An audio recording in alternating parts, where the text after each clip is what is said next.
তাওবা শব্দের শাব্দিক অর্থ আমরা অনেকেই মনে করি তাওবা মানে আস্তাগফিরুল্লাহ রাব্বি মিন কুল্লি যামবি ওয়া আতুবু ইলাইহি, হয়ে গেল। তাওবা আর ইস্তেগফার এই দুইটা কিন্তু এক না, এই দুইটা শব্দ আলাদা, মাসদারও আলাদা। কথা বুঝতেছেন? তাওবা আর ইস্তেগফার, কেউ যদি ইস্তেগফার করতে চায় সব সময় আপনি করতে পারবেন, কিন্তু তাওবা আস্তাগফিরুল্লাহ আস্তাগফিরুল্লাহ আস্তাগফিরুল্লাহ বললেই তাওবা হয় না। তাওবা করার জন্য কমপক্ষে মানুষের জীবনে তিনটা বিষয় মানা লাগে। ইস্তেগফার আর তাওবার ভেতরে পার্থক্য এই, কোন মানুষ যদি তাওবা করে ওর পেছনের অপরাধগুলো শুধু আল্লাহ মাফ করে দেয় না, ওই পুরা জায়গাটা আল্লাহ নেকি দিয়ে ভরাট করে দেন। এখানে যারা এসেছি আজকে আমরা শুধু ইস্তেগফার না, তাওবা করার মতো তাওবা করে বাড়ি যাব। পেছনের অপরাধগুলো শুধু যেন মাফ হয়ে না যায়, ওই জায়গাটা যেন আল্লাহ নেকি দিয়ে ভরাট করে দেয়। বলেন আমিন। এক নম্বরে যদি তাওবা কেউ করতে চায় তাকে বলা লাগবে আল্লাহ আমি অপরাধী, আমি। এই স্বীকৃতিটা এই পৃথিবীতে মানুষ দিতে চায় না। দেখবেন এই দেশে হাতে নাতে ধরা পড়ার পর অস্বীকার করে না, না তদন্ত করা লাগবে। তদন্ত 7 দিন সময় দিয়েছে যাদেরকে, ওদেরকে মাল মশলা মেরে ওর মুখ বন্ধ করে দেয়। আপনি যদি সত্যি তাওবা করতে চান সে যে কোনো বিষয়ে, আপনাকে প্রথমে স্বীকৃতি দেওয়া লাগবে ওই অপরাধের জন্য, ওই গুনার জন্য স্বীকার করা লাগবে যে হ্যাঁ আমি এই কাজ করেছি, আমি অপরাধী। এখন প্রশ্ন হচ্ছে আপনি স্বীকার করবেন কার কাছে? না না, আপনি শুনছেন না। অপরাধ করেছেন যার কাছে, স্বীকার করবেন তার কাছে। আপনি বিনা কারণে আমার মুখের উপর একটা থাপ্পড় দিলেন আর কাবা শরীফের গিলাফ ধরে বলছেন আস্তাগফিরুল্লাহ, হে আল্লাহ আমারে মাফ করে দাও, কিয়ামতের আগে মাফ পাবেন না। কারণ আপনি তো আল্লাহর গালে থাপ্পড় দেননি, দিয়েছেন আমার গালে। আগে আমার কাছে স্বীকার করেন যে হামজা ভুল হয়ে গেছে। হ্যাঁ, স্বীকার করার সময় আবার অনুশোচনা লাগবে, অনুতপ্ত হওয়া লাগবে। আপনি যদি একেবারে মোড নিয়ে বলেন এই হামজা মাফ কর, মাফ হবে? আপনার প্রতি রাগ যা ছিল আমার আরো বেড়ে যাবে। আমি আবার বলছি দ্বিতীয় পয়েন্টটা, তাওবা যদি কেউ সত্যি করতে চায় ওই মানুষটা অপরাধ করবে যার কাছে, স্বীকার করবে তার কাছে। আপনি অপরাধ যদি আপনার স্ত্রীর কাছে করে থাকেন অবশ্যই স্বীকার করবেন স্ত্রীর কাছে, এটা কোনো দোষের কিছু না। স্ত্রীর কাছে দোষ করেছে আর শ্বশুরের কাছে বলছে শ্বশুর আমারে মাফ করে দেন, হবে না। বিনা কারণে আপনি আমাকে পুলিশের হাতে তুলে দিলেন, আমি কিছুই জানি না ওই বিষয়ে, আর আপনি মাফ চাচ্ছেন মসজিদে নামাজ পড়ে, কিয়ামতের আগে মাফ পাবেন না। এইটা মনে হয় এই এলাকায় আছে। আমার ভাইরা এই জন্য তাওবা বিভিন্ন পীরের দরবারে গেলেই বলে তাওবা করো আস্তাগফিরুল্লাহ, এটা তোর বাক্য। শর্ত আপনাকে মানা লাগবে, স্বীকৃতি দেওয়া লাগবে যে আল্লাহ আমি অপরাধী, অপরাধ করেছেন যার কাছে, স্বীকার করবেন তার কাছে। 2 নম্বরে অনুতপ্ত হয়ে অনুশোচনা নিয়ে। 3 নম্বরে জীবনে এই কাজ আমি আর কোনোদিন করব না, জীবনের মতো ফিরে আসলাম। এই 3টা শর্ত যদি কেউ মেনে নিতে পারে আল্লাহ পাক বলেন ওর পেছনের অপরাধ শুধু মাফ হবে না, ফাউলাইকা ইউবাদদিলুল্লাহু সাইয়্যাতিহিম হাসানাত। ওর পেছনের পুরা অপরাধ আল্লাহ মাফ করে দিয়ে পুরা জায়গাটা নেকি দিয়ে পাল্টিয়ে দেবেন। বলেন সুবহানাল্লাহ। সূরা তাওবা থেকে যখন কথা শুনছি আল্লাহ এই তাওবা যেন আমাদের নসিব করেন। এবার আমরা ব্যাখ্যায় যাচ্ছি। আল্লাহ পাক ঈমানদারকে ডাক দিয়ে তাকে ভয় করার জন্য আহ্বান জানিয়েছেন, আদেশ দিচ্ছেন। এখন ভয় কি? জন্মের পর থেকে শব্দটা আমিও শুনছি যে আল্লাহকে ভয় করো, আল্লাহকে ভয় করো। কি এটা কি? তাকওয়ার যে ব্যাখ্যাগুলো আমরা বলি, আধুনিক ব্যাখ্যা হচ্ছে যে যেই বিষয়ে কাজে আছে ওই বিষয়ের জ্ঞান অর্জন করে প্রশিক্ষণ নিয়ে ওই কাজ আঞ্জাম দেওয়ার নাম হচ্ছে তাকওয়া। আমি আবার বলছি, যে সেই কর্মজীবনে আছেন, যে যে জায়গাটা দখল করে আছেন, ওই বিষয়ের উপরে জ্ঞান অর্জন করে দক্ষতা প্রশিক্ষণ নিয়ে ওই কাজে আঞ্জাম দেওয়ার নাম হচ্ছে তাকওয়া। না হয়নি? আমি আবার বলছি, তাকওয়া মানে শুধু আমার মতো জুব্বা গায়ে দিয়ে বড় পাগড়ি গলায় নিয়ে হাতে তসবিহ নিয়ে শুধু সুবহানাল্লাহ সুবহানাল্লাহ বলা না। তাকওয়া মানে যে যেখানে আছেন ওই জায়গায় ওই জায়গার জ্ঞান অর্জন করে দক্ষতা প্রশিক্ষণ নিয়ে দক্ষতা অর্জন করে ওই কাজ আঞ্জাম দেওয়ার নাম তাকওয়া। এটা যদি আজ বাংলাদেশে থাকতো আমরা অনেক উপরে চলে যেতাম। অধিকাংশ মানুষকে এমন দায়িত্ব পালন করতে দেখা যায় ও বিষয়ে কোনোদিনের পড়াশোনা নেই, দক্ষতা নেই, প্রশিক্ষণ নেই, আন্দাজে ওই কাজে হাত দিয়ে তার 12টা বাজায় আরো বেশি। নিচে নামা লাগবে? ঠিক আছে। তাকওয়ার দ্বিতীয় ব্যাখ্যা হচ্ছে আল্লাহর নিষিদ্ধ কাজগুলো জানার পরে শুধু ছেড়ে দেওয়া না, ঘৃণা করে ছেড়ে দেওয়ার নাম তাকওয়া। কথা বুঝতেছে? আল্লাহ আমাদেরকে তাকওয়া অর্জন করার মাধ্যমে 9টা উপকার করতে চেয়েছেন। দুনিয়াতে কেউ যদি তাকওয়াবান হতে পারে, তাকওয়া মানে কি শুধু জুব্বা গায়ে দেওয়া, শুধু জিকির করা? যেখানে সেই কাজে আপনি হাত দিয়েছেন, হ্যাঁ আপনি লেবার, কোনো অসুবিধা নেই, আপনি গাড়ি সারেন, মনে করেন গাড়ির মিস্ত্রি, ওই বিষয়ের উপরে লেখাপড়া করে ওই বিষয়ে প্রশিক্ষণ নিয়ে দক্ষতা অর্জন করে ওই কাজকে সুচারুরূপে আঞ্জাম দেওয়ার নাম কি? আরো জোরে বলেন। আর চাইনার দিকে তাকান, দিন দিন উন্নতি এমনি করছে, এইটা থাকার কারণে ওরা যে যে বিষয়ের উপরে দক্ষতা অর্জন করে লেখাপড়া। আমি জেলে যখন ছিলাম 3টা বছর, কয়েকজন চাইনিজ আমার সাথে ছিল। ওরা কি টাকা পয়সার ঝামেলার কারণে ধরা পড়েছিল আর দিয়েছে আমার পাশের রুমে। ভাষা তো বুঝতাম না, কিন্তু কর্মদক্ষতা, ওদের যে কাজ কারবার ভেতরে এত বুদ্ধি, জীবনে কোনোদিন কল্পনাও আসে না যে এই পানির বোতল দিয়ে এই কাজ করা যায়। ও ছাতা ওইটা করে দেখাচ্ছে। তো এই বিষয়ের উপরে লেখাপড়া আছে, কর্মদক্ষতা আছে এবং প্রশিক্ষণ নিয়েছে, এই জন্য দিন দিন ওরা উপরে উঠতেছে। আজ আমরা ওদের মতো যদি তাকওয়াটা বুঝতাম আর বাস্তবে কাজে লাগাতাম, আমার মনে হয় যে ষড়যন্ত্র কয়েকদিন আগে প্রধানমন্ত্রী শেখ হাসিনা যে আশঙ্কা করেছে বাংলাদেশ নিয়ে, পার্বত্য চট্টগ্রামের কয়েকটা জেলা, মায়ানমারের কিছু অংশ আর ইন্ডিয়ার কিছু অংশ নিয়ে সাদা চামড়ার যারা আছে তারা কিন্তু গোপন আন্দোলন চালাচ্ছে। এটা একটা স্বাধীন খ্রিস্টান রাষ্ট্র ঘোষণা দেবে। প্রধানমন্ত্রী 14 দলের সাথে গোপন বৈঠক করে যে কয়েকটা কথা শেষের দিকে জানিয়েছে, তার ভেতরে এটা একটা। ওনারে আশঙ্কা যদি সত্যি হয়, আপনি চর্মচোখে দেখবেন এদের ভাগ হয়ে সুদানের মতো, দক্ষিণ সুদান, পূর্ব তৈমুরের মতো খ্রিস্টান একটা স্বাধীন রাষ্ট্র এই এলাকায় চলছে। এটা খুব ভালো সংবাদ না? আমাদের কর্মদক্ষতা, তাকওয়ার এই ব্যাখ্যা যেটা আধুনিক ভাবে করা দরকার, এটা আমাদের করা দরকার। আল্লাহ আমাদেরকে ওই পর্যায়ে যাওয়ার তৌফিক দেন, বলেন আমিন। যে যে বিষয়ে আপনার ছেলেটা, আপনার মেয়েটা যে বিষয়ে অভিজ্ঞতা ছোটকাল থেকে দেখবেন যেদিকে মন আছে, ওই বিষয়ে আপনি তাকে তুলে দিন।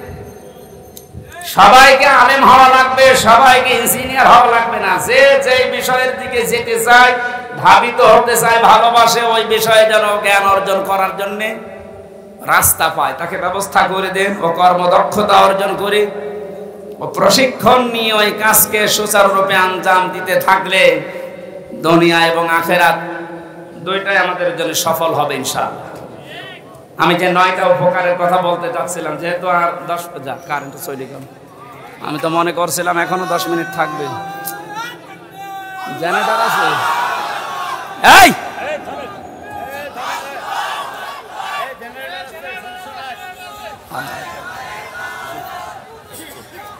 মোনাজাতের আগে আর একবার একটু চাদর দিতে হবে, বারবার ঝামেলা করা। 5 মিনিট হয়ে গেছে। বলছে কিন্তু একবার এতক্ষণ সময় নিলেন আবার। সুবহানাল্লাহ আলহামদুলিল্লাহ লা ইলাহা ইল্লাল্লাহ সুবহানাল্লাহ আলহামদুলিল্লাহ লা ইলাহা ইল্লাল্লাহ লা ইলাহা ইল্লাল্লাহ মুহাম্মাদুর রাসূলুল্লাহ। আল্লাহুম্মা সাল্লি আলা সাইয়্যিদিনা মাওলানা মুহাম্মাদ।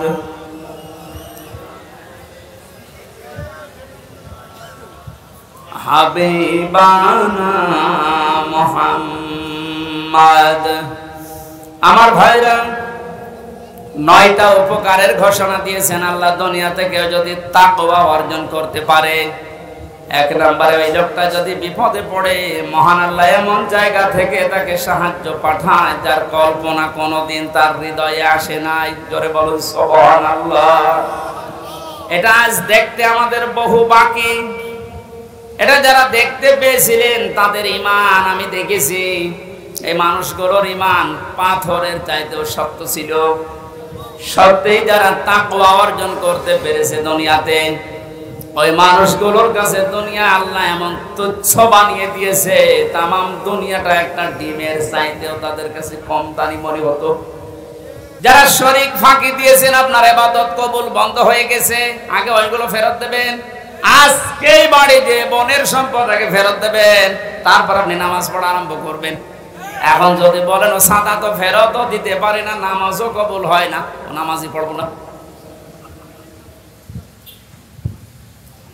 আপনি নামাজ না পড়লে আল্লাহর ক্ষমতা হারিয়ে যাবে। বলেন, নিজের কপালে নিজে আপনি আঘাত করছেন, নিজের পায়ে নিজে কোড়াল মারছেন। এই সময়টা আর দুনিয়ায় ফেরত পাবেন না। আমার এখন 32 বছর বয়স। আমি কি জীবনে ইচ্ছা করলে আর 12 বছরে ফিরে যেতে পারবো? আজকের মাহফিলের প্রধান অতিথি, ওনার বয়স মনে করেন এখন 60 বছর। কিয়ামত পর্যন্ত যে চেষ্টা করে 12 বছরে ফিরে যেতে পারবে। যে সময়টা পার করে ফেলেছি আর কোনোদিন ফেরত পাবেন না। সুতরাং এইটাই আমাদের হায়াতের আসল জীবন। এইটার জন্য আল্লাহ একটা কসম দিয়েছেন, ওয়ালা আসরি ইন্নাল ইনসানা লাফি খুসর। আল্লাহ বলেন, তোর হায়াতের কসম, তোর হায়াতের কসম, সময়ের কসম, সাবধান, জীবনটা হেলায় খেলায় নষ্ট করে ধ্বংস করে দিও না।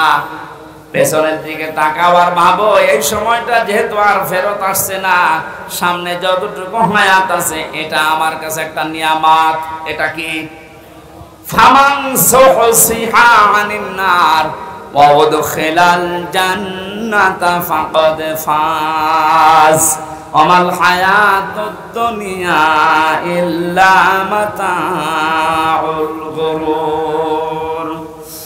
আল্লাহ রাব্বুল আলামিন বলেন, হে পৃথিবীর মানুষেরা, দুনিয়ার জীবনে বেশি দিন ক্ষমতায় থাকা, বেশি টাকা পয়সা গাড়ি বাড়ির মালিক হওয়া, শরীর স্বাস্থ্য মোটা হওয়া, ভালো হওয়ায় সফলতা না। সফল মানুষ তো ওইটা যাকে আমি আল্লাহ মরণের পরে জাহান্নামের আগুন থেকে মাফ করে দিয়ে জান্নাতি বলে ঘোষণা দেব, এটাই সফলতা। আর এটা পাওয়ার জন্য দুনিয়ার জীবনে কি করা লাগবে? আস্তে আস্তে করে আপনি জাহান্নামের অন্যায় কাজগুলো ছেড়ে দিয়ে দিয়ে জান্নাতের ভালো ভালো কাজের দিকে এগিয়ে যাবেন। সুতরাং এই দেশে আমরা যারা অন্যায়, অবৈধ, শয়তানি কাজ কারবার আস্তে আস্তে ছেড়ে দিয়ে মানবতার পক্ষে, ইসলামের পক্ষে এই কাজগুলো আস্তে আস্তে যারা আঞ্জাম দিতে পারবো, আপনি বুঝবেন আল্লাহ আপনাকে এই দুনিয়াতেই জাহান্নামের পথ থেকে জান্নাতের দিকে এগিয়ে দিচ্ছে। আপনি সফল। আমার হায়াতুদ দুনিয়া ইল্লা মাতাউল গুরুর, এই শব্দটা আল্লাহ এত কঠিন ভাবে কোরআনে দিয়েছেন। হে পৃথিবীর মানুষেরা, ভালো করে শোনো, দুনিয়ার জীবন কিন্তু একটা ধোঁকা। একটা কি?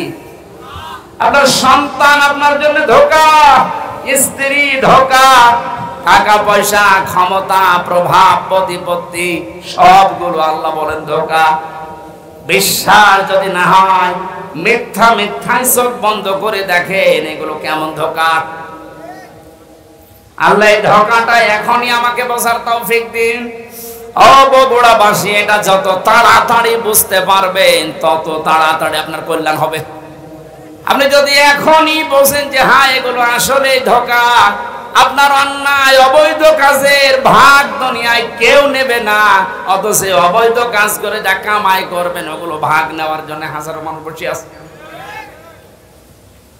এই ধোঁকা থেকে বাঁচার জন্য আল্লাহ রাব্বুল আলামিনের সাহায্য কামনা করা দরকার। আল্লাহ পাক আমাদেরকে জানিয়েছেন, আমি যে নামটা নিয়েছি রব, তোকে আস্তে আস্তে করে দুনিয়ার জীবনে এনে মুখটা পবিত্র করে রেখেছিলাম, তুই মুখটা আর পবিত্র রাখতে পারলি না। হারাম, অবৈধ এবং নাপাক জিনিস দিয়ে মুখটা অপবিত্র করে আমার কাছে আসলি। আমি তো শুধু নাম নিয়ে শেষ করে দেইনি, নামের কার্যকারিতা গুণাগুণ আমি আল্লাহ ওগুলো বাস্তবে বহন করি। আমি রাজ্জাক নাম নিয়েছি, শুধু নিয়েই শেষ করে দেইনি। রাজ্জাক নামের কারণে পৃথিবীর যত সৃষ্টি আছে সবাইকে আমি আল্লাহ রিজিক দেই। জোরে বলেন সুবহানাল্লাহ। রিজকের দায়িত্ব কার? আরো জোরে বলেন। জাহান্নাম থেকে বাঁচার দায়িত্ব কার? যেইটার দায়িত্ব আল্লাহ আমাদেরকে দিয়েছেন ওইটার বিষয়ে আমরা বেখবর হয়ে আছি, বেহুশ হয়ে আছি। আল্লাহ আমাদের আমলের, ইমানের উপরে ভিত্তি করে আখিরাতে নাজাত দেবেন, এইটার কোনো খবর আমাদের নেই। অথচ যেটার দায়িত্ব আল্লাহ নিজের হাতে নিয়েছেন ওইটা নিয়ে পেরেশান হয়ে আজ হাজারো মানুষ জাহান্নামের টিকিট কেটে বিদায় নিচ্ছে। আল্লাহ মাতাওয়াল গরুরটা একটু বসার তৌফিক আমাদেরকে দাও না, বলেন আমিন। এখানে এমন আল্লাহর উপর আমরা ঈমান এনেছি যার অস্তিত্ব আছে, যার নাম আছে, প্রতিটি নামের গুণাগুণ আছে, কার্যকারিতা আছে। তিনি হুকুম দিয়েছেন, তিনি আরকান দিয়েছেন। এগুলো যারা বিশ্বাস করে বাস্তব জীবনে মানতে পারে এই মানুষগুলোই আসল নেকির কাজে আছে। ওয়াল ইয়াউমিল আখিরে, কিয়ামতের ময়দানের বিশ্বাস দৃঢ় থাকা লাগবে। কিসের বিশ্বাস? জন্মের পর থেকে আমার মনে হয় আমরা এই শব্দের সাথে পরিচিত যে কিয়ামত হবে, কিয়ামতে জবাব দেওয়া লাগবে। এটা যে নেকির কাজ, এটা যারা বিশ্বাস করেছিল তাদের জীবনের দিকে আপনি তাকান। আল্লাহ ঘটনাগুলো এমনি খেলা করার জন্য শুনিয়েছেন তা না। খলিফাতুল মুসলিমিন হযরত ওমর, এই যে হিসাব, এটা বিচার, এটা যে কি জিনিস আমরা এখনো অনেকে টের পাই না। উনি বিশ্বাস করেছিলেন যে বিচার হবে, হিসাব দেওয়া লাগবে। সন্তানটা ভর্তি করে দিলেন মাদ্রাসায়। হযরতে আব্দুল্লাহ, ওই একই জায়গায় হোসাইন হযরতে আলীর সন্তান লেখাপড়া করত। হযরতে হোসাইন রাদিয়াল্লাহু তাআলা আনহু বারবার কলম ফেলে দিচ্ছিলেন। আব্দুল্লাহকে বলেন তুলে দাও। একবার, দুইবার, তিনবার তুলে দেওয়ার পর উনি বললেন, হোসাইন বারবার কলম ফেলে দাও, আমারে তুলতে বলো, আমি কি তোমার গোলাম, চাকর, খাদেম নাকি? হযরত হোসাইন মুখ ফসকে বলে ফেলেছেন, আব্দুল্লাহ তুমি শুধু চাকর না, তুমি খাদেম না, তুমি খাদেমের বাচ্চা খাদেম। অথচ ওই সময় প্রেসিডেন্টের ছেলে বাড়িতে গিয়ে বলছে, আব্বা আমি আর মাদ্রাসায় যাব না, হোসাইন আমাকে গালি দিয়েছে, আমি নাকি খাদেমের বাচ্চা খাদেম, তুমিও নাকি খাদেম, তুমি যদি বিচার না করো এই মাদ্রাসায় পড়াই বন্ধ করে দেব। খলিফাতুল মুসলিমিন হযরত ওমর বললেন, সন্তান এখন না, বিচার জমার দিন নামাজের সময় করব। খুতবা দিচ্ছিলেন, ডাক দিয়ে বললেন, হোসাইন এখানে আসো। বলে হ্যাঁ, সামনে আসো। তুমি আমার সন্তানটাকে গালি দিয়েছো? বলে হ্যাঁ দিয়েছি। কেন দিলে? ইমাম হোসাইন ডাক দিলেন, খলিফা বুকে হাত দিয়ে বলেন তো, আপনি কি আমার নানার খাদেম ছিলেন না? আমি তো দেখেছি আপনি আমার নানার খেদমত করছেন। খাদেমের ছেলেকে খাদেমের বাচ্চা বলেছে, অসুবিধা কি? হযরত ওমর কেঁদে ফেললেন। ডাক দিয়ে বলে, হোসাইন আমি তো এভাবে কোনোদিন ভাবি নাই, তুমি শব্দটা লিখে দিতে পারবে? কাগজ কলম নিয়ে আসেন। খেজুরের পাতা নিয়ে এসেছে, লিখে দিলেন, হোসাইন আমি নিদে আলীর সন্তান হয়ে বলছি, ওমর আমার নানার খাদেম ছিল, আমি দেখেছি, সই করে দিলাম।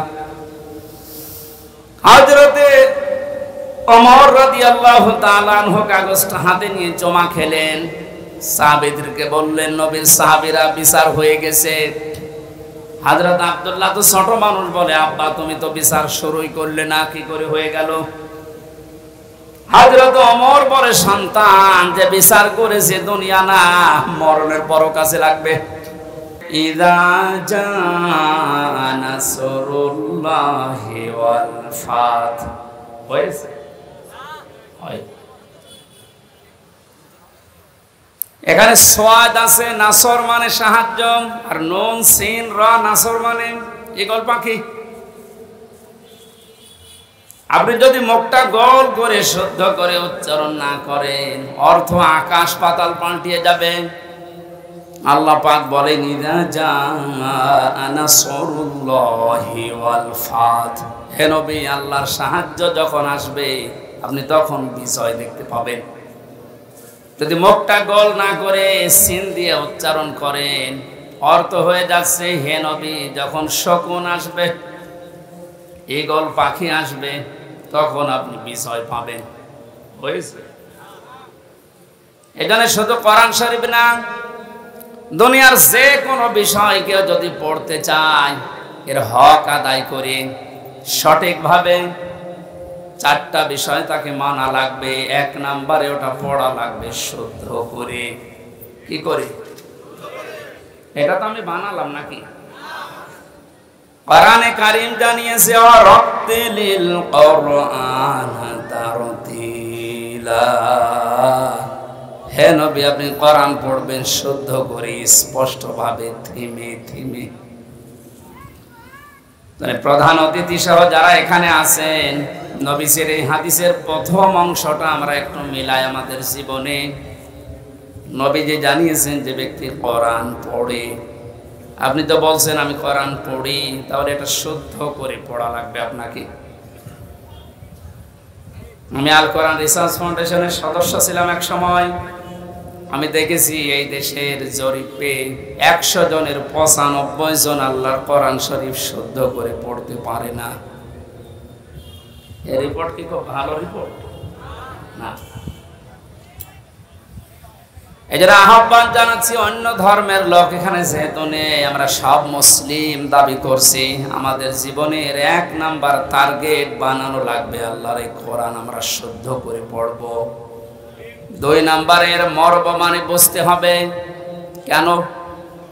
কোরআনে কারীম জানিয়েছে, ওয়াইদা সামিউ মা উনজিলা ইলার রাসূলি তারা আয়ুনাহুম তাফিদু মিনাদ দামি মিম্মা আরাফু মিনাল হক, ইলা আখির আয়া। সূরা মায়েদা 7 নাম্বার পারার 1ম নাম্বার পৃষ্ঠার 1ম নাম্বার লাইনের 83 নাম্বার আয়াতের প্রথম অংশে আছে। এটা তাফসিরে ইবনে কাসিরে পাবেন। আল্লাহ পাক বলেন, হে নবী আপনি যখন আমার বান্দাদের সামনে কোরআন পড়বেন, যারা এর মর্ম মানেগুলো অনুধাবন করতে পারে, বুঝতে পারে যে আমি কি বলতে চাই, আপনি দেখবেন তাদের চোখ দিয়ে মনের অজান্তে পানি পড়ছে। কোরআনের আলোচনায় সবার চোখে পানি আসবে না, এটা বোঝার মতো যোগ্যতা আপনার থাকা লাগবে। এজন্য কোরআন যদি কেউ হক আদায় করে পড়তে চায়, মাস্ট বি তাকে এটা বোঝার চেষ্টা চালাতে হবে। 4বার আল্লাহ এই ঘোষণা আমাদেরকে কোরআনে শোনাচ্ছেন, ওয়ালাকাদ ইয়াসসারনাল কোরআনা লিযিকরি ফাহাল মিন মুদ্দাকির। অবশ্যই আমার এই কোরআনকে আমি বোঝার জন্য, পড়ার জন্য, এটা মানার জন্য সহজ করে দিয়েছি। কেউ কি আসো এখান থেকে শিক্ষা নেওয়ার জন্য? বগুড়াবাসী, আমরা আজকে থেকে আল্লাহর এই আফসোস আর থাকতে দেব না। যতদিন জীবন আছে কোরআন বুঝে মরার চেষ্টা করব ইনশাআল্লাহ। 3 নম্বরে শুধু না, এটা আমাদের বোঝার চেষ্টা চালাতে হবে। কিচ্ছু লাগবে না, আপনি খেয়ে ফেলে নষ্ট হবে। আমার কাছে কিচ্ছু দেবেন না আর এখানে কথা বলবেন। হ্যাঁ, আবার কারে চা দিচ্ছেন আপনি? পেছনে যে কয়জন আছে দিয়ে শেষ করে দিন, তাড়াতাড়ি করুন। একটা ক্লাস চলছে আর উনি চা খাওয়াচ্ছে। সবাইকে চা দেন, দেন। হ্যাঁ, তাড়াতাড়ি করেন, ডিস্টার্ব করলে কিন্তু বসাতে পারবেন। এটাকে আমি আর কি মারছি? ক্লাস চলে বিশ্ববিদ্যালয়ে, আমরা দেখি 40 থেকে 45 মিনিট। আমরা 1 ঘন্টা ক্লাস যদি নেই, 1 ঘন্টা ক্লাস নিলে কমপক্ষে 20 ঘন্টা পড়া লাগে। এটাতে আর কি মারা ক্লাস চলছে নাকি? এক ছাত্র এসে স্যারের কাছে বলছে, স্যার হয় ছুটি দেন নাই আমি গেলাম। ছুটি দেন নাই আমি গেলাম মানে যাই। তোর রোল নাম্বার কত? 82। 82 মানে ক্লাসে ছেলে মেয়ে কয়টা? 82টা। 82টা ছেলে মেয়ে, ওর রোল নাম্বার কত? খুব ভালো ছাত্র, ওর জীবনে কোনো এম আছে, কোনো উদ্দেশ্য আছে? শুধু আসে, এটা আনন্দ ভর্তি করে চলে যায়। আপনার কি ওই রকম ছাত্র নাকি? আজকে যখন এসেছেন এই প্রচন্ড গরমে কষ্ট স্বীকার করে, অন্তত 1 ঘন্টায় যেন কিছু বাড়ি নিয়ে আমল করার জন্য যেতে পারে। আমি যে শব্দগুলো বোঝাচ্ছি খুব কঠিন কঠিন শব্দ, এতদিন আপনি শোনেননি। কোরআন পড়ার ব্যাপারে কয়টা শব্দ আছে আপনি জানতেন না? তাহলে কোরআন যদি কেউ বলে আমি কোরআন পড়ি, তার শর্ত মানা লাগবে কয়টা?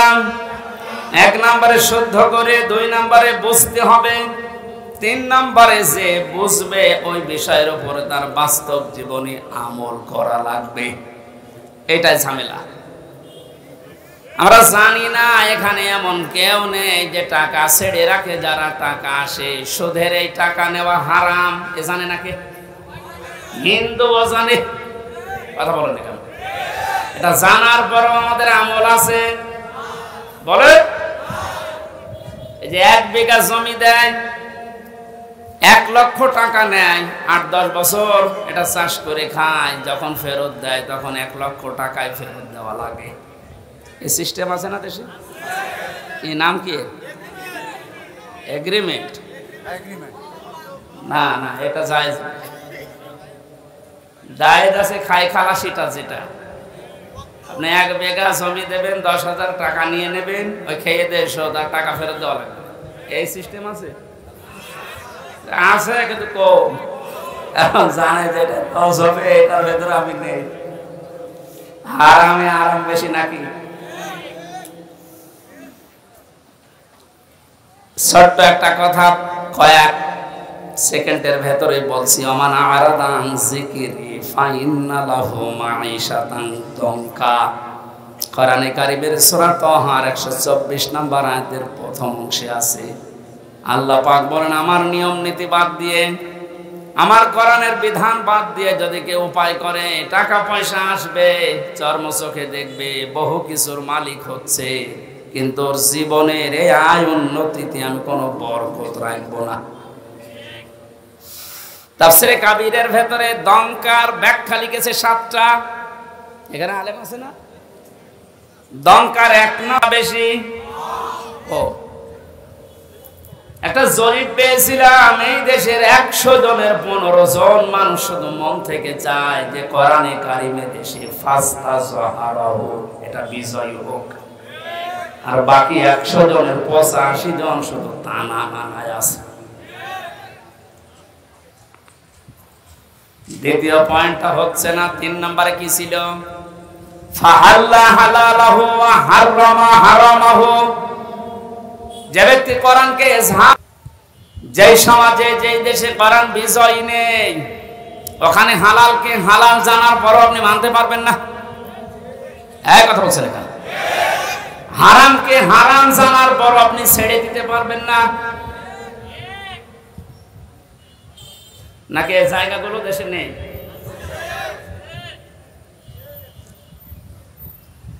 এই জন্য প্রতিটি শব্দের আগে দেখবেন ফা দেওয়া আছে। মান ক্বারাল কুরআনা ফাস্তাজহারাহু ফাহাল্লা হালালাহু, সব ফা দিয়ে আরম্ভ। ফায়ের ব্যাখ্যা আছে। ফা শব্দটা আরবি গ্রামার অনুযায়ী 19টা অর্থে ব্যবহার হয়। এখানে যে ফা দিয়ে নবী যে বাক্যগুলো আরম্ভ করছেন প্রতিটির পেছনে লুকিয়ে আছে আগেরটা যদি মানতে পারো পরের ফল দেখতে পাবে। তা আপনি কোরআন পড়ছেন কি করে আপনি নিজে এবার টের পান চারটা শর্ত মিলছে না। কোরআনকে জাহার করার জন্য বিজয় করার জন্য আপনার কোনো কার্যকারী ভূমিকা নেই। তাহলে হালালকে আপনি হালাল জেনে মানবেন কি করে, হারামকে হারাম জানার পরে ছেড়ে দেবেন কি করে?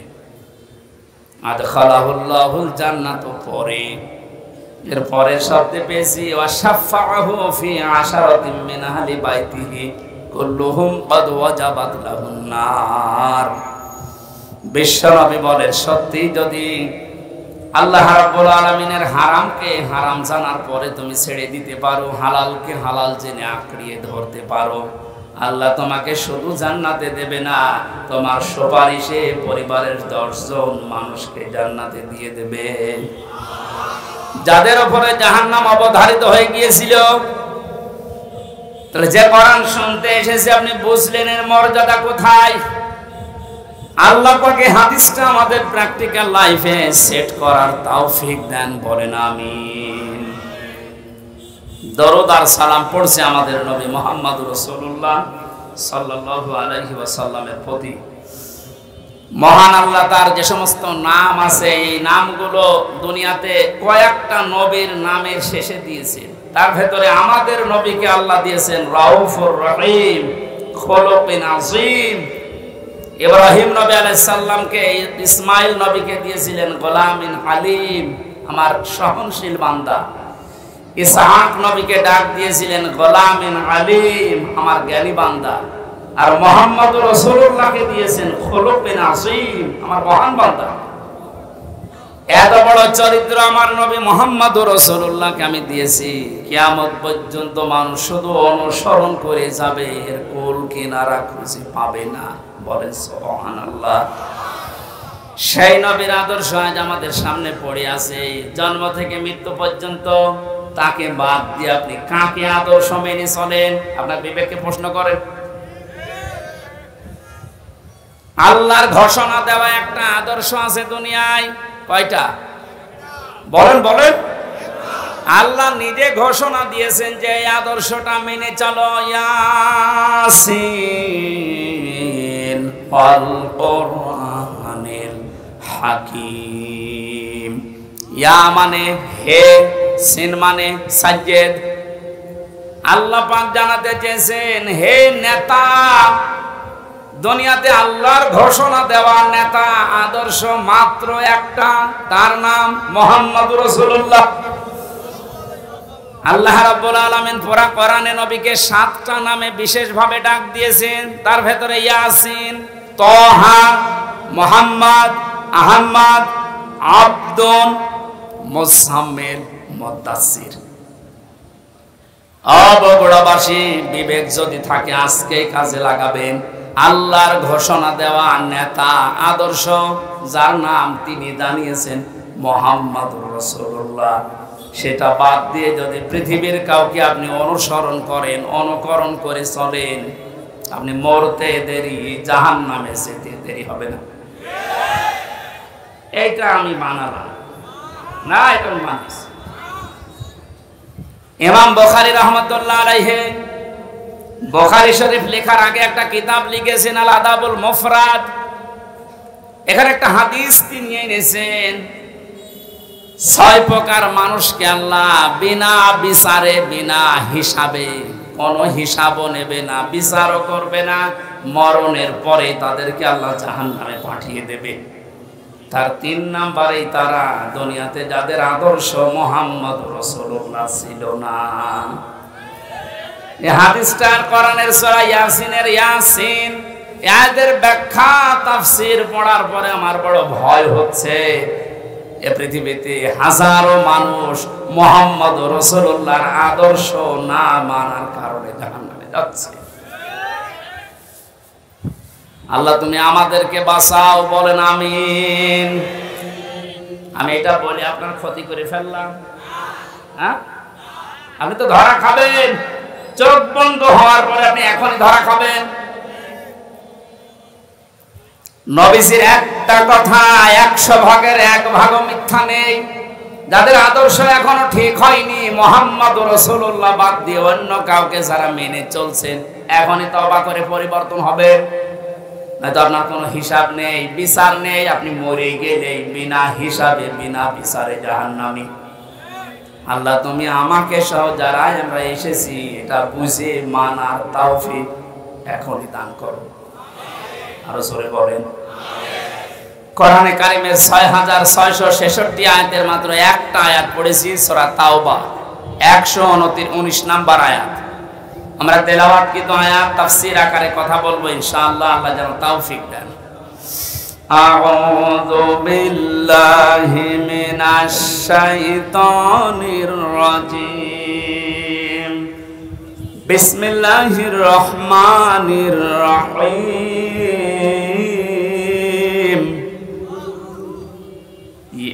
ইয়া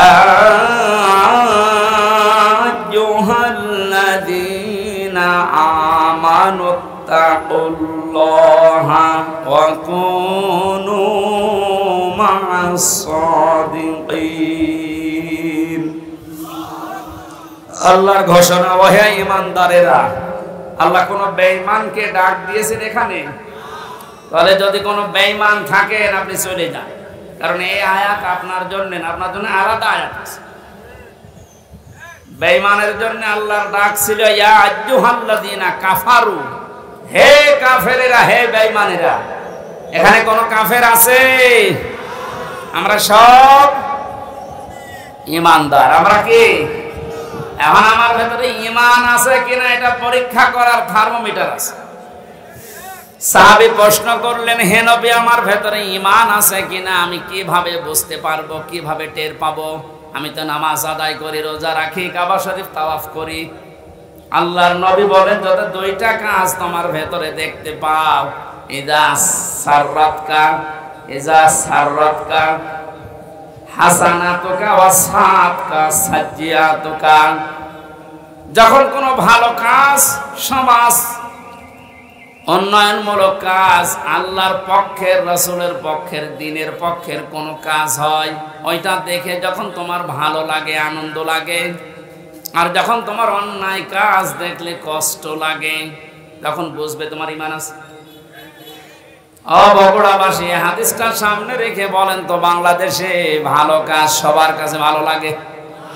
না না, অন্যায় কাজ সবার কাছে খারাপ লাগে। আপনি নিজেই নিজেকে পরিমাপ করতে পারবেন আসলে আপনার ঈমান আছে কিনা। এখন যদি মনে করেন কি আমি শেরপুর মসজিদের সভাপতি, আমার ঈমান নেই, মানে আপনি তো শেরপুরের সভাপতি, আর আবু সাহেব ছিল কাবা শরীফের সভাপতি, তার হিসাবে আপনার কোনো খবর আছে? শেরপুর বাংলাদেশে কয়জন চেনে? আর কাবা শরীফ সেই জায়গার সভাপতি হয়েও বেঈমান ও জাহান্নামে গেছে, আর আপনি শেরপুরের সভাপতি হয়ে বগল বাজাচ্ছেন যে আমার ঈমান নেই। মানে ভালো কাজ যার কাছে আনন্দ লাগে না, অন্যায় দেখলে যার কাছে কষ্ট লাগে না, সে যেই হোক ওটা বেঈমান। ঈমান আছে কিনা হামজারে জিজ্ঞাসা করা লাগবে, আপনি নিজে টের পাচ্ছেন। সুতরাং ঈমান যাদের আছে, হাদিস অনুযায়ী আল্লাহ পাক তাদেরকে ডাক দিলেন, হে ঈমানদারেরা। আমি আয়াতের তাফসীর পড়তে গিয়ে পেয়েছি 89 জায়গায় আল্লাহ পাক এই শব্দটা কোরআনে দিয়েছেন। আর যখনই ঈমানদারকে তিনি ডাক দেন, তখন তার কুদরতি হাত এভাবে উঁচা করে ডাকেন, ইয়া আইয়ুহাল্লাযীনা আমানু। জোরে বলেন আল্লাহু আকবার। 89 জায়গায় আল্লাহ ডাক দিয়েছেন, তার ভেতরে এইটা একটা, ইত্তাকুল্লাহ, আমি আল্লাহকে ভয় করো, কুনু মা'আস সাদিকিন, আর সত্যবাদী যারা তাদের সঙ্গে থাকো। এই আয়াতের নির্দেশ দুইটা। কয়টা? আল্লাহকে ভয় করো, সত্যবাদী যারা আছে তাদের সাথে থাকো। বোঝা হয়ে গেছে না? আল্লাহুম্মা আমিন। না মানে আপনি বলছেন বোঝা হয়ে গেছে। এবার আসেন তো এই দুইটা শব্দের ব্যাখ্যায় যায়। কোন আয়াত থেকে যদি কেউ তাফসির শুনতে চায়, করতে চায়, তাফসিরে মাজহারি আল্লামা সানাউল্লাহ পানিপতি রহমতুল্লাহ আলাইহি লিখেছেন, কেউ যদি কোরআনে কারিমের কোন আয়াত থেকে কথা শুনতে চায়, কমপক্ষে 5টা বিষয় থেকে তাকে আগে কথা শোনা লাগবে। 1 নাম্বার শুদ্ধ তেলাওয়াত, যেটা করলাম। 2 নাম্বারে যেই ভাষায় কথা বলে ওই ভাষায়, মাতৃভাষায় অর্থ, এই যে শুনলাম। 3 নাম্বারে ওই আয়াতের ঐতিহাসিক প্রেক্ষাপট, শানে নজুল যেটা বলা হয়, ব্যাকগ্রাউন্ড, এটা আমি বলবো এখন। 4 নাম্বারে আয়াতের বাস্তব শিক্ষা দেওয়া লাগবে। ওই মান ধাতা বলে কি হয়েছে এগুলো বাদ দে, এখন বাস্তবতা অনুযায়ী আয়াত আমাদেরকে কি দিতে চায় এই শিক্ষাগুলো জনগণের সামনে দেওয়া লাগবে। 5 নাম্বারে আয়াত থেকে যে শিক্ষাগুলো পাবে ওইগুলো নিয়ে বাড়ি যে আমল করবে। আমরা 2টা করে ফেলেছি, শুদ্ধ তেলাওয়াত আর মাতৃভাষায় অর্থ। যেটা সূরা তাওবার আয়াত, কোন সূরা বলেন বলেন? 129টা আয়াত আছে, মাত্র একটা আয়াত পড়েছি, 119 নাম্বার আয়াত। তাওবা শব্দের শাব্দিক অর্থ আমরা অনেকেই মনে করি তাওবা মানে আস্তাগফিরুল্লাহ রাব্বি মিন কুল্লি যামবি ওয়া আতুবু ইলাইহি, হয়ে গেল। তাওবা আর ইস্তেগফার এই 2টা কিন্তু এক না, এই 2টা শব্দ আলাদা, মাজদারও আলাদা। কথা বুঝতেছেন? তাওবা আর ইস্তেগফার, কেউ যদি ইস্তেগফার করতে চায় সব সময় আপনি করতে পারবেন, কিন্তু তাওবা আস্তাগফিরুল্লাহ আস্তাগফিরুল্লাহ আস্তাগফিরুল্লাহ বললেই তাওবা হয় না। তাওবা করার জন্য কমপক্ষে মানুষের জীবনে 3টা বিষয় মানা লাগে। ইস্তেগফার আর তাওবার ভেতরে পার্থক্য এই, কোন মানুষ যদি তাওবা করে ওর পেছনের অপরাধগুলো শুধু আল্লাহ মাফ করে দেয় না, ওই পুরা জায়গাটা আল্লাহ নেকি দিয়ে ভরাট করে দেন। এখানে যারা এসেছি আজকে আমরা শুধু ইস্তেগফার না, তাওবা করার মতো তাওবা করে বাড়ি যাব। পেছনের অপরাধগুলো শুধু যেন মাফ হয়ে না যায়, ওই জায়গাটা যেন আল্লাহ নেকি দিয়ে ভরাট করে দেয়, বলেন আমিন। 1 নাম্বারে যদি তাওবা কেউ করতে চায় তাকে বলা লাগবে আল্লাহ আমি অপরাধী, আমি। এই স্বীকৃতিটা এই পৃথিবীতে মানুষ দিতে চায় না। দেখবেন এই দেশে হাতে নাতে ধরা পড়ার পর অস্বীকার করে না, না তদন্ত করা লাগবে। তদন্ত 7 দিন সময় দিয়েছে যাদেরকে, ওদেরকে মাল মশলা মেরে ওর মুখ বন্ধ করে দেয়।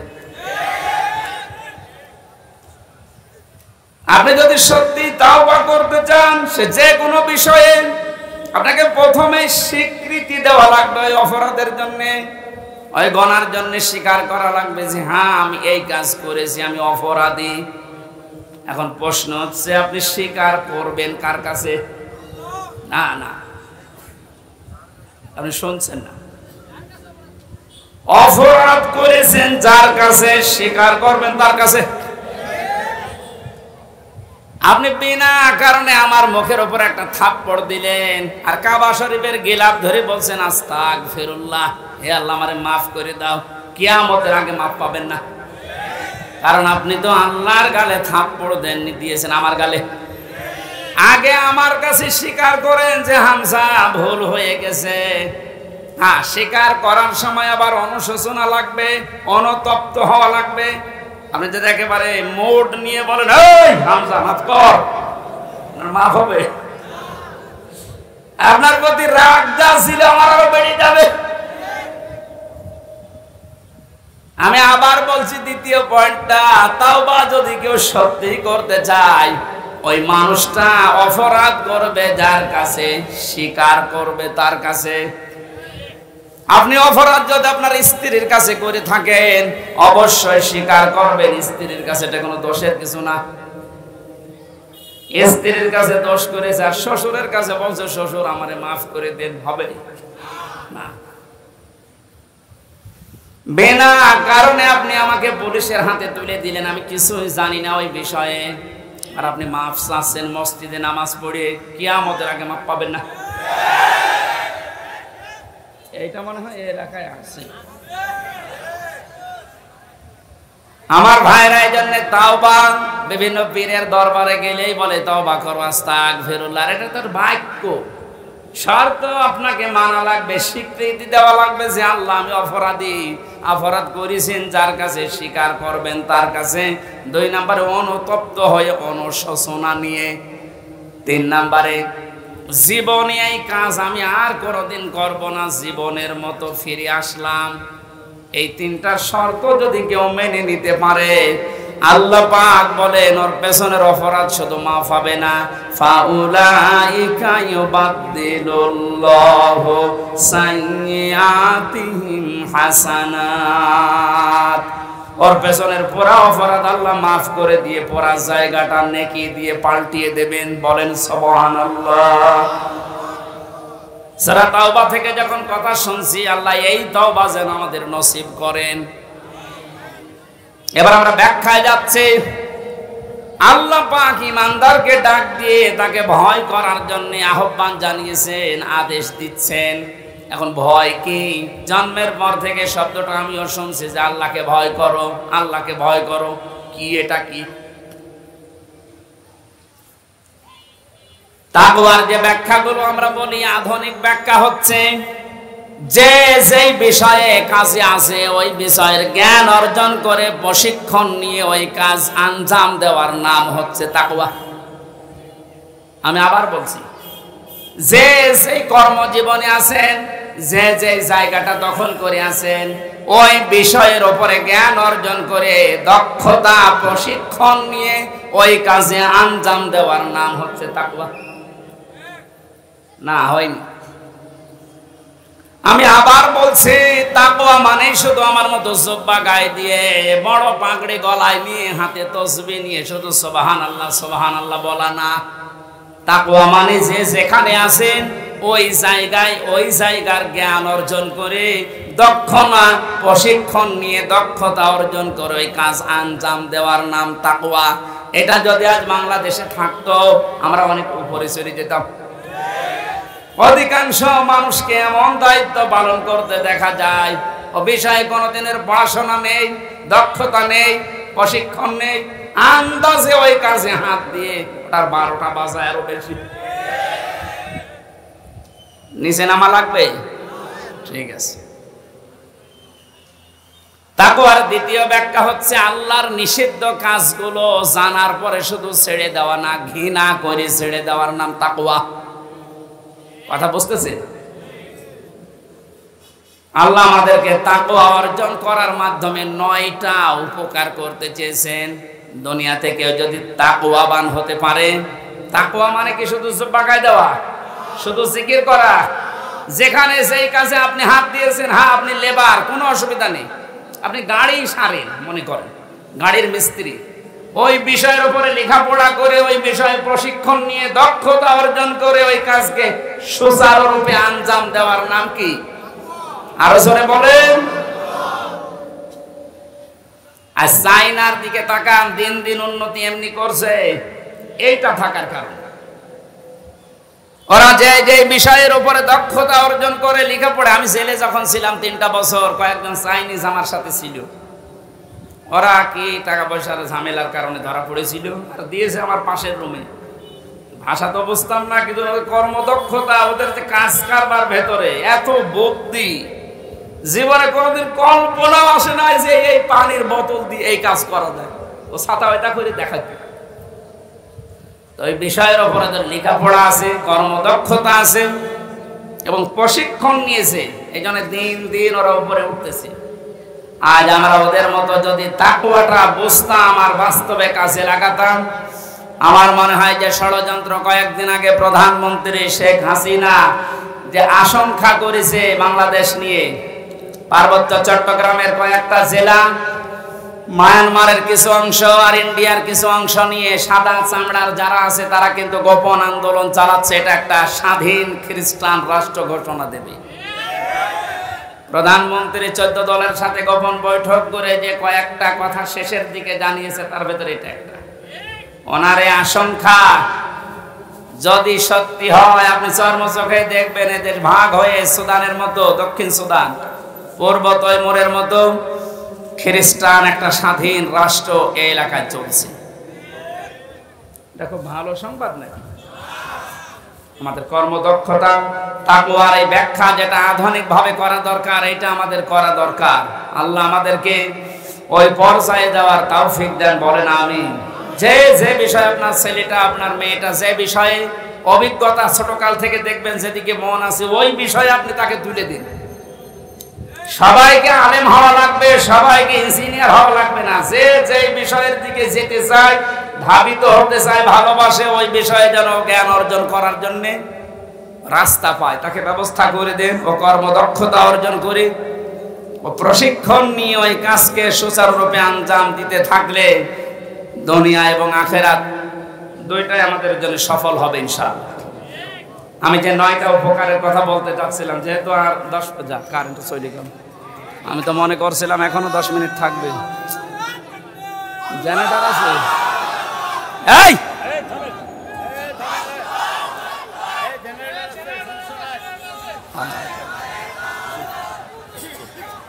মোনাজাতের আগে আর একবার একটু চাদর দিতে হবে। বারবার ঝামেলা করা মোনাজাত 5 মিনিট হচ্ছে, কিন্তু একবার এতক্ষণ সময় নিলেন আবার। সুবহানাল্লাহ আলহামদুলিল্লাহ লা ইলাহা ইল্লাল্লাহ। সুবহানাল্লাহ আলহামদুলিল্লাহ লা ইলাহা ইল্লাল্লাহ। লা ইলাহা ইল্লাল্লাহ মুহাম্মাদুর রাসূলুল্লাহ। আল্লাহুম্মা সাল্লি আলা সাইয়্যিদিনা মাওলানা মুহাম্মাদ।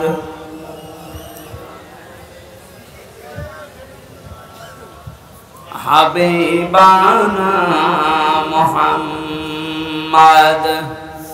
আমার ভাইরা, 9টা উপকারের ঘোষণা দিয়েছেন আল্লাহ। দুনিয়াতে কেউ যদি তাকওয়া অর্জন করতে পারে, 1 নম্বরে ওই লোকটা যদি বিপদে পড়ে, মহান আল্লাহ এমন জায়গা থেকে তাকে সাহায্য পাঠায় যার কল্পনা কোনোদিন তার হৃদয়ে আসে নাই। জোরে বলুন সুবহানাল্লাহ। এটা আজ দেখতে আমাদের বহু বাকি। এটা যারা দেখতে পেয়েছিলেন তাদের ঈমান আমি দেখেছি। এই মানুষগুলোর ঈমান পাথরের চাইতেও শক্ত ছিল।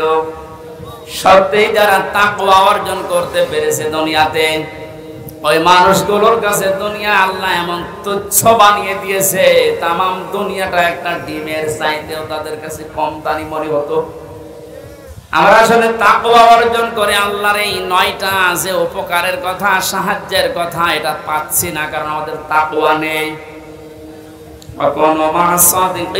তোমরা সত্যবাদী যারা, সত্যপন্থী যারা, তাদের সঙ্গে থাকবে। সত্যবাদী কারা? এই দেশে একটা ভুল ধারণা চালু আছে। কিছু কিছু দৃশ্য দেখলে আমরা মনে করি এগুলো সত্যপন্থী, এগুলোই হক্কান, এগুলোই হক্কানি।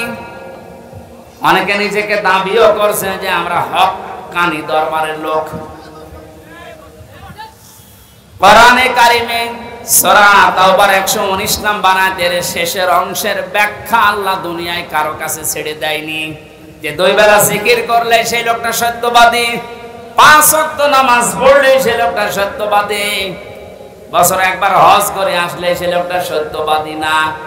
আল্লাহ পাক বলেন সত্যবাদী হওয়ার জন্য 10টা গুণ দুনিয়াতে তোর ভেতরে থাকা লাগবে। কয়টা? আরো জোরে বলেন। বগুড়াবাসী, আপনি এখন থেকে আমি সহ প্রত্যেকেই মিলাবো আল্লাহর বর্ণনা অনুযায়ী 10টা গুণ আমার ভেতরে আছে কিনা। আল্লাহ ব্যাখ্যা দিচ্ছেন সূরা বাকারার 177 নম্বর আয়াতে, লাইসাল বিররা আন তুওয়াল্লু ওয়াজুহাকুম কিবালাল মাশরিকি ওয়াল মাগরিবি ওয়ালাকিন্নাল বিররা মান আমানা বিল্লাহ। আল্লাহ পাক বলেন শুধু পূর্ব দিকে, পশ্চিম দিকে মুখ ঘুরিয়ে সিজদা দিলেই নেকি না। আসল নেকির কাজ হচ্ছে আল্লাহর প্রতি ঈমান আনা।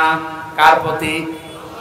প্রশ্ন আসতে পারে, হুজুর আমার ঈমান আছে, আমি আল্লাহকে বিশ্বাস করি না। কেউ যদি আল্লাহকে বিশ্বাস করে কথা বলতে চায়, কমপক্ষে 4টা বিষয় দুনিয়াতে তার ভেতরে পাওয়া যাবে। আপনি এবার মিলান তো আপনার ভেতরে আছে কিনা। ওই যে কায়দায় পড়িয়েছিল হুজুররা ছোটবেলায়, মাওলানা কায়দায় পড়িয়েছে আমাদেরকে, আমানতু বিল্লাহি কামা হুয়া বিআসমাইহি ওয়া সিফাতিহি আকাবিলতু জামিআ আহকামিহি ওয়া আরকানি। পড়াননি? উনি বলতে চেয়েছে আমানতু বিল্লাহ, যারা বলে আল্লাহ আমি তোমাকে বিশ্বাস করে, প্রথমে আপনাকে স্বীকার করাচ্ছেন কামা হুয়া, আমি এমন আল্লাহকে বিশ্বাস করি যার অস্তিত্ব আছে। কি আছে? পৃথিবীর অন্যান্য ধর্মের লোকদের সাথে আমাদের মিল নেই, এই কারণে আমরা এমন আল্লাহকে বিশ্বাস করি যার অস্তিত্ব আছে, যার নাম আছে বিআসমাইহি, শুধু নাম না, তার নামের গুণাগুণ আছে, কার্যকারিতা আছে। আল্লাহর নাম আমরা অনেকেই জানি 99টা, আল্লাহর নাম 5000-এর উপরে। প্রতিটি নাম আল্লাহ নিয়েছেন, ওই নামগুলোকে গুণাগুণ দিয়ে কার্যকারিতা হিসাবে আমাদের দেখিয়েছেন। আল্লাহ রব নাম নিয়েছেন, এই কারণে নেই থেকে পূর্ণতায় আমাদেরকে পৌঁছিয়ে দিয়েছেন এই রব নামের কারণে। কথা বলে না কেন? মায়ের বীর গভীরে যখন বাবার এই বীর্যটা দ্রুত গতিতে যে আশ্রয় নেয়, আল্লাহ রাব্বুল আলামিন বলেন যে নেই থেকে আস্তে আস্তে হামজা পর্যন্ত বানালাম। এই যে নেই থেকে পূর্ণতায় যিনি প্রতিটি জিনিসকে পৌঁছিয়ে দেন, আরবিতে তার নাম বলা হয় রব। এই নামটা আল্লাহ নিয়েছেন, এই কারণে হামজা এখানে বসে আছে। আমার বাবার স্ফলিঙ্গ দিয়ে দ্রুত গতিতে আমার মায়ের রেহেমের ভেতরে যে পানিটা গিয়েছিল, বিজ্ঞান এখন দেখাচ্ছে ওই 1 ফোঁটা নাপাক পানির ভেতরে 40,000 হামজা তৈরি হওয়ার ক্ষমতা ছিল। হয়তো 40,000 ওই পর্যন্ত তৈরি হয়ে দুনিয়ায় আসতে পারত, কিন্তু কেউ পর্যন্ত যেতে পারেনি। জরায়ের দেওয়ালের সাথে ধাক্কা লেগে অনেকে পড়ে গেছে, অনেকে মারা গেছে। আমি হামজা একা ওই জায়গায় গিয়ে 40 দিনে শুধু পাল্টিয়েছি। আমি নতফা, মুদগা, আলাকা এগুলো হতে হতে 6 মাসের পরে চামড়া দিয়ে, বডি দিয়ে স্ট্রাকচার তৈরি করে আমার ভেতরে আল্লাহর রূহ দিয়ে একটা আকৃতি দিয়েছেন। ওয়াল্লাযী ইউসাউবিরুকুম ফিল আরহামি কাইফা ইয়াশা। আল্লাহ পাক বলেন তিনি সে আল্লাহ যিনি মায়ের রেহেমের ভেতরে তোমার এই আকৃতিটা বানিয়েছেন। তোমার মার বাবার পক্ষ থেকে 8টা জিনিস ওই নাপাক পানি দিয়ে আল্লাহ বানিয়েছিলেন। চুল, রগ, হাড় আর পর্দা, রক্ত, গোশত, চর্বি আর চামড়া। আল্লাহ পাক বলেন আমার নাম যে রব, এই কারণে আমি আল্লাহ নিজে 5টা জিনিস তোকে দিয়েছি হামজা। ওয়া জাআলা লাকুমুস সামাআ ওয়াল আবসার ওয়াল আফইদা ইলা আখিরি আয়াত। এটা সূরা নাহলের 78 নম্বর আয়াতের মাঝের অংশে আছে। আল্লাহ পাক বলেন শ্রবণ শক্তি, দর্শন শক্তি, বাক শক্তি, আকল শক্তি আর ঘ্রাণ শক্তি, এই 5টা জিনিস আমি আল্লাহ আমার রব নামের কারণে তোকে দিয়েছি। 8 5 13টা জিনিস যখন এক হয়, ছেলে হবে না মেয়ে হবে, আকারটা আমি আল্লাহর সিদ্ধান্ত অনুযায়ী তৈরি হয়। তাহলে ছেলে হয় মেয়ে হয়নি যারা মন খারাপ করি, এটা মন খারাপের বিষয় না, এই সিদ্ধান্ত কার? আমার বোর। বলেন ছেলে হলে মেয়ে, আমি সহ যারা এই জাহেলিয়াতে আছি আল্লাহ তাদেরকে যেন মুক্তি করেন। বলেন আমিন। ছেলে হোক মেয়ে হোক, কারো দোষ আছে? স্বামীর দোষ আছে? আল্লাহ রাব্বুল আলামিন বলেন 8 5 13টা জিনিস যখন এক হয়ে যায়, 6 মাস পার হয়ে যাওয়ার পরে একে আমি দুনিয়াতে আস্তে করে বের করার সিদ্ধান্ত নেই। আল্লাহু আখরাজাকুম মিন বুতুনি উম্মাহাতিকুম লা তা'লামুনা শাইআ। মায়ের পেট থেকে আস্তে করে দুনিয়ার ময়দানে আমি আল্লাহ তোকে নিয়ে আসলাম। এমন অবস্থায় নিয়ে এসেছিলাম যখন কিছু খেতে পারতিস না। এই জন্য আমি আল্লাহ তোর মায়ের স্তনে 6 মাস আগেই তোর জন্য খাবার আমার রব নামের কারণে গরম করে রেডি করে রেখেছি। মায়ের স্তনের ভেতরে যদি একটা বোটা দিতাম, চষা মারলে অনেকগুলো দুধ এসে তোর কচি কণ্ঠ আটকে যেত, মরে যেতে, শ্বাস নিতে পারতে না। আমি যে রব নামটা নিয়েছি এই কারণে মায়ের স্তনে সূক্ষ্ম সূক্ষ্ম 32টা ছিদ্র দিয়েছি। একবার চষা দিলে যেন একবার এই দুধগুলো এসে তোর মুখের ভেতরে প্রবেশ না করে, ওই জায়গায় জমা হয়ে সূক্ষ্ম সূক্ষ্ম 32টা ছিদ্র দিয়ে আস্তে আস্তে করে এসে তোর জীবন আমি বাঁচিয়েছি। আমি রব নামটা খেলা করার জন্য নেইনি। মুখটা না পাক করে না, মায়ের পেটের ভেতরে নাভির ভেতর দিয়ে খাবার পাস করে দিয়ে তোর মুখটা পবিত্র রেখেছিলাম। অথচ দুনিয়ায় আসার পরে আমি তোর দিকে তাকিয়ে দেখি এই মুখের ভেতরে কত হারাম, অপবিত্র, নাপাক জিনিস দিয়ে ভর্তি করিস। কথা বলেন ঠিক কিনা? আপনি কি মনে করেন শুধুমাত্র কুকুরের পায়খানা, মানুষের পায়খানা, শুকুরের গোশত খাওয়ায় হারাম? ভাইয়ের জমি যারা, বোনের জমি যারা জাল দলিল করে ফাঁকি দিয়ে লিখে নেয়, ওইটাও কুকুরের মাংসের মতোই হারাম। যারা মেয়ের জমি ফাঁকি দিয়ে ছেলেকে লিখে দিয়েছেন, আপনি বিশ্বাস করতে পারেন জাহান্নামের টিকিট আপনার একটা বুক করা হয়ে গেছে। শরীক ফাঁকি দেওয়া মানুষ বগুড়ায় নেই? এই কথা বলুন। যারা শরীক ফাঁকি দিয়েছেন আপনার ইবাদত কবুল বন্ধ হয়ে গেছে, আগে ওইগুলো ফেরত দেবেন। আজকেই বাড়ি যে বোনের সম্পদ আগে ফেরত দেবেন, তারপর আপনি নামাজ পড়া আরম্ভ করবেন। এখন যদি বলেন ও সাদা তো ফেরতও দিতে পারি না, নামাজও কবুল হয় না, নামাজই পড়বো না। আপনি নামাজ না পড়লে আল্লাহর ক্ষমতা হারিয়ে যাবে। বলেন, নিজের কপালে নিজে আপনি আঘাত করছেন, নিজের পায়ে নিজে কোড়াল মারছেন। এই সময়টা আর দুনিয়ায় ফেরত পাবেন না। আমার এখন 32 বছর বয়স। আমি কি জীবনে ইচ্ছা করলে আর 12 বছরে ফিরে যেতে পারবো? আজকের মাহফিলের প্রধান অতিথি, ওনার বয়স মনে করেন এখন 60 বছর। কিয়ামত পর্যন্ত যে চেষ্টা করে 12 বছরে ফিরে যেতে পারবে। যে সময়টা পার করে ফেলেছি আর কোনোদিন ফেরত পাবেন না। সুতরাং এইটাই আমাদের হায়াতের আসল জীবন। এইটার জন্য আল্লাহ একটা কসম দিয়েছেন, ওয়ালা আসরি ইন্নাল ইনসানা লাফি খুসর। আল্লাহ বলেন তোর হায়াতের কসম, তোর হায়াতের কসম, সময়ের কসম, সাবধান, জীবনটা হেলায় খেলায় নষ্ট করে ধ্বংস করে দিও না। পেছনের দিকে তাকাও আর ভাবো এই সময়টা যেহেতু আর ফেরত আসছে না, সামনে যতটুকু হায়াত আছে এটা আমার কাছে একটা নিয়ামত। এটা কি? ফামান সুহসিহা আনিন নার ওয়া উদখিলাল জান্নাতা ফাকাদ ফাজ ওয়ামাল হায়াতুদ দুনিয়া ইল্লা মাতাউল গুরুর। আল্লাহ রাব্বুল আলামিন বলেন, হে পৃথিবীর মানুষেরা, দুনিয়ার জীবনে বেশি দিন ক্ষমতায় থাকা, বেশি টাকা পয়সা, গাড়ি বাড়ির মালিক হওয়া, শরীর স্বাস্থ্য মোটা হওয়া, ভালো হওয়ায় সফলতা না। সফল মানুষ তো ওইটা যাকে আমি আল্লাহ মরণের পরে জাহান্নামের আগুন থেকে মাফ করে দিয়ে জান্নাতি বলে ঘোষণা দেব, এইটাই সফলতা। আর এটা পাওয়ার জন্য দুনিয়ার জীবনে কি করা লাগবে? আস্তে আস্তে করে আপনি জাহান্নামের অন্যায় কাজগুলো ছেড়ে দিয়ে দিয়ে জান্নাতের ভালো ভালো কাজের দিকে এগিয়ে যাবেন।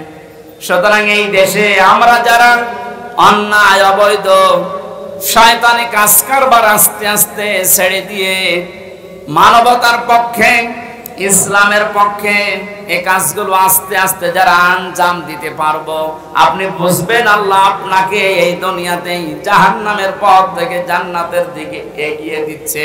আপনি সফল। আমার হায়াতুদ দুনিয়া ইল্লা মাতাউল গুরুর, এই শব্দটা আল্লাহ এত কঠিন ভাবে কোরআনে দিয়েছেন। এ পৃথিবীর মানুষেরা ভালো করে শোনো, দুনিয়ার জীবন কিন্তু একটা ধোঁকা। একটা কি? আপনার সন্তান আপনার জন্য ধোঁকা, স্ত্রী ধোঁকা, টাকা পয়সা, ক্ষমতা, প্রভাব, প্রতিপত্তি সবগুলো আল্লাহ বলেন ধোঁকা। বিশ্বাস যদি না হয়, মিথ্যায় চোখ বন্ধ করে দেখেন এগুলো কেমন ধোঁকা। আল্লাহ এই ধোঁকাটা এখনই আমাকে বোঝার তৌফিক দিন। ও বগুড়াবাসী, এটা যত তাড়াতাড়ি বুঝতে পারবেন তত তাড়াতাড়ি আপনার কল্যাণ হবে। আপনি যদি এখনই বোঝেন যে হ্যাঁ এগুলো আসলে ধোঁকা, আপনার অন্যায় অবৈধ কাজের ভাগ দুনিয়ায় কেউ নেবে না, অথচ অবৈধ কাজ করে যা কামাই করবেন ওগুলো ভাগ নেওয়ার জন্য হাজারো মানুষ বসে আছে। এই ধোঁকা থেকে বাঁচার জন্য আল্লাহ রাব্বুল আলামিনের সাহায্য কামনা করা দরকার।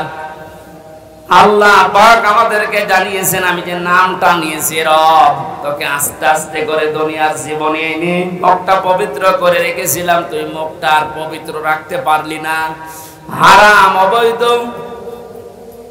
এবং নাপাক জিনিস দিয়ে মুখটা অপবিত্র করে আমার কাছে আসলি। আমি তো শুধু নাম নিয়ে শেষ করে দেইনি, নামের কার্যকারিতা গুণাগুণ আমি আল্লাহ ওগুলো বাস্তবে বহন করি। আমি রাজ্জাক নাম নিয়েছি, শুধু নিয়েই শেষ করে দেইনি। রাজ্জাক নামের কারণে পৃথিবীর যত সৃষ্টি আছে সবাইকে আমি আল্লাহ রিজিক দেই। জোরে বলেন সুবহানাল্লাহ। রিজকের দায়িত্ব কার? আরো জোরে বলেন। জাহান্নাম থেকে বাঁচার দায়িত্ব কার? যেইটার দায়িত্ব আল্লাহ আমাদেরকে দিয়েছেন ওইটার বিষয়ে আমরা বেখবর হয়ে আছি, বেহুশ হয়ে আছি। আল্লাহ আমাদের আমলের, ইমানের উপরে ভিত্তি করে আখিরাতে নাজাত দেবেন, এইটার কোনো খবর আমাদের নেই। অথচ যেইটার দায়িত্ব আল্লাহ নিজের হাতে নিয়েছেন ওইটা নিয়ে পেরেশান হয়ে আজ হাজারো মানুষ জাহান্নামের টিকিট কেটে বিদায় নিচ্ছে। আল্লাহ না তাওয়াল গরুরটা একটু বসার তৌফিক আমাদেরকে দাও না, বলেন আমিন। এখানে এমন আল্লাহর উপর আমরা ঈমান এনেছি যার অস্তিত্ব আছে, যার নাম আছে, প্রতিটি নামের গুণাগুণ আছে, কার্যকারিতা আছে। তিনি হুকুম দিয়েছেন, তিনি আরকান দিয়েছেন। এগুলো যারা বিশ্বাস করে বাস্তব জীবনে মানতে পারে এই মানুষগুলোই আসল নেকির কাজে আছে।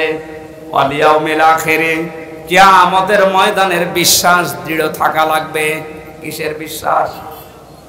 জন্মের পর থেকে আমার মনে হয় আমরা এই শব্দের সাথে পরিচিত যে কিয়ামত হবে, কিয়ামতে জবাব দেওয়া লাগবে। এটা যে নেকির কাজ, এটা যারা বিশ্বাস করেছিল তাদের জীবনের দিকে আপনি তাকান। আল্লাহ ঘটনাগুলো এমনি খেলা করার জন্য শুনিয়েছেন তা না। খলিফাতুল মুসলিমিন হযরত ওমর, এই যে হিসাব, এটা বিচার, এটা যে কি জিনিস আমরা এখনো অনেকে টের পাই না। উনি বিশ্বাস করেছিলেন যে বিচার হবে, হিসাব দেওয়া লাগবে। সন্তানটা ভর্তি করে দিলেন মাদ্রাসায়। হযরতে আব্দুল্লাহ, ওই একই জায়গায় হুসাইন হযরতে আলীর সন্তান লেখাপড়া করত। হযরতে হুসাইন রাদিয়াল্লাহু তাআলা আনহু বারবার কলম ফেলে দিচ্ছিলেন। আব্দুল্লাহকে বলেন তুলে দাও। একবার, দুইবার, তিনবার তুলে দেওয়ার পর উনি বললেন, হুসাইন বারবার কলম ফেলে দাও, আমারে তুলতে বলো, আমি কি তোমার গোলাম, চাকর, খাদেম নাকি? হযরত হুসাইন মুখ ফসকে বলে ফেলেছেন, আব্দুল্লাহ তুমি শুধু চাকর না, তুমি খাদেম না, তুমি খাদেমের বাচ্চা, খাদেম। অথচ ওই সময় প্রেসিডেন্টের ছেলে বাড়িতে গিয়ে বলছে, আব্বা আমি আর মাদ্রাসায় যাব না, হুসাইন আমাকে গালি দিয়েছে, আমি নাকি খাদেমের বাচ্চা। খাদেম? তুমিও নাকি খাদেম? তুমি যদি বিচার না করো এই মাদ্রাসায় পড়াই বন্ধ করে দেব। খলিফাতুল মুসলিমিন হযরত ওমর বললেন, সন্তান এখন না, বিচার জমার দিন নামাজের সময় করব। খুতবা দিচ্ছিলেন, ডাক দিয়ে বললেন, হুসাইন এখানে আসো। বলে হ্যাঁ, সামনে আসো। তুমি আমার সন্তানটাকে গালি দিয়েছো? বলে হ্যাঁ দিয়েছি। কেন দিলে? ইমাম হুসাইন ডাক দিলেন, খলিফা বুকে হাত দিয়ে বলেন তো, আপনি কি আমার নানার খাদেম ছিলেন না? আমি তো দেখেছি আপনি আমার নানার খেদমত করছেন। খাদেমের ছেলেকে খাদেমের বাচ্চা বলেছে, অসুবিধা কি? হযরত ওমর কেটে ফেললেন, ডাক দিয়ে বলে, হুসাইন আমি তো এভাবে কোনোদিন ভাবি নাই, তুমি শব্দটা লিখে দিতে পারবে? কাগজ কলম নিয়ে আসেন। খেজুরের পাতা নিয়ে এসেছে, লিখে দিলেন, হুসাইন আমি নিদে আলীর সন্তান হয়ে বলছি, ওমর আমার নানার খাদেম ছিল, আমি দেখেছি, সই করে দিলাম। হযরতে ওমর রাদিয়াল্লাহু তাআলা আনহু কাগজটা হাতে নিয়ে জমা খেলেন, সাহাবীদেরকে বললেন, নবীর সাহাবীরা বিচার হয়ে গেছে। হযরত আব্দুল্লাহ তো ছোট মানুষ, বলে, আব্বা তুমি তো বিচার শুরুই করলে না, কি করে হয়ে গেল? হযরত ওমর বলে, সন্তান যে বিচার করেছে দুনিয়া না, মরণের পরও কাছে লাগবে। আমি যখন মারা যাবো এই কাগজটা আমার কাফনের ভেতরে দিয়ে দিও। কিয়ামতের ওই কঠিন ময়দানে মহান আল্লাহ যখন আমার জীবনের হিসাব আরম্ভ করবে, কিছুই যদি কবুল না হয় এই কাগজটা আল্লাহকে দেখাতে পারবো, রব্বুল আলামিন তোমার নবীর নাতি লিখে দিয়েছে আমি নাকি নবীর খাদেম ছিলাম, এ বলে আমার আজকে মাফ করে দাও। তাছাড়া জবাব দেওয়ার মতো কোনো কাজ, কোনো আমল আমার হাতে নেই, অথচ তাদের জীবনের যে নেকির কাজের বর্ণনা হাদিসে পাওয়া যায়। নবীজি বলেন, আকাশের তারকাকেও যদি গণনা করে একদিন শেষ করে ফেলতে পারবে, কিন্তু ওমর মুসলমান হওয়ার পরে যে নেকির কাজ করেছিল কোনদিন কেউ গণনা করে শেষ করতে পারবে না। এই মানুষটা যদি কিয়ামতে জবাব দেওয়া লাগবে, এই টেন্ডেন্সিতে এত ভয়ে থাকে, এত টেনশনে থাকে, আমাদের অবস্থান কোথায়? নেকির কাজ শুধু পশ্চিম দিকে মুখ করে নামাজ পড়লে হয় না, আল্লাহর প্রতি ঈমান আনা, কিয়ামতে জবাব দেওয়া লাগবে, আল্লাহর সামনে দাঁড়িয়ে এই বিশ্বাস দৃঢ় করা, এটা নেকির কাজের মূল। এটা যতদিন পর্যন্ত আমাদের দেশের 1628 জন মানুষের ভেতরে বদ্ধবল না হবে, এই দেশটা ততদিন দুর্নীতি মুক্ত হবে না। আল মালায়েকাতে ফেরেশতাদের বিশ্বাস করা, আল কিতাবে কিতাবে বিশ্বাস করা, অন নবীয়িন নবীদেরকে বিশ্বাস করা, ওয়া তাল মালা আলা হুব্বিহি দাবিল কুরবা, আল্লাহর মহব্বতে নিজের সম্পদ চাহিদা থাকার পরও যারা নিকট আত্মীয় স্বজনের জন্য ব্যয় করে। ও বাংলার জনগণ, এই গুণটা আজ বাংলাদেশে কার ভেতরে আছে আপনি তাকান। নিজের প্রয়োজন থাকার পরেও নিজের সম্পদ যারা নিজের নিকট আত্মীয়, এতিম, মিসকিন, অসহায়, বন্যাগ্রস্ত মানুষদের পাশে যারা দাঁড়ায়, এই মানুষগুলো আল্লাহর ভাষায় সত্যবাদী, এরাই মুত্তাকি। মুত্তাকি সত্যবাদী খোঁজার জন্য আমেরিকায় যাওয়া, সৌদি আরবে যাওয়া দরকার নেই। এই 10টা গুণ যে বলছি একটা একটা করে আপনি মিলান।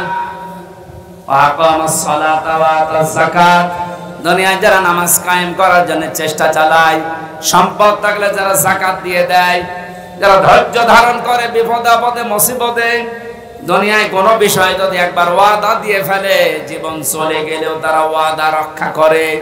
উলাইকাল্লাযীনা সাদাকু ওয়া উলাইকা হুমুল মুত্তাকুন।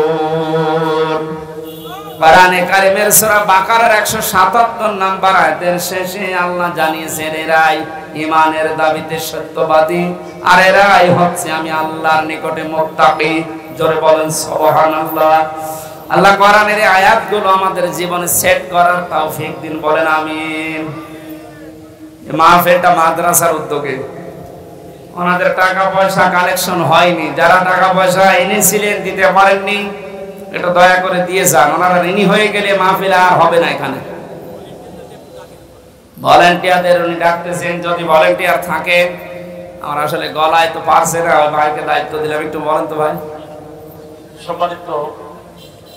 সম্মানিত হাজিরি, আপনারা জানেন ব্যয়বহুল একটা মাহফিল হচ্ছে আমাদের আমির হামজা ভাই, অত্যন্ত গুরুত্বপূর্ণ আলোচনা। আপনাকে বসেন, এর মোনাজাত হবে ভাই।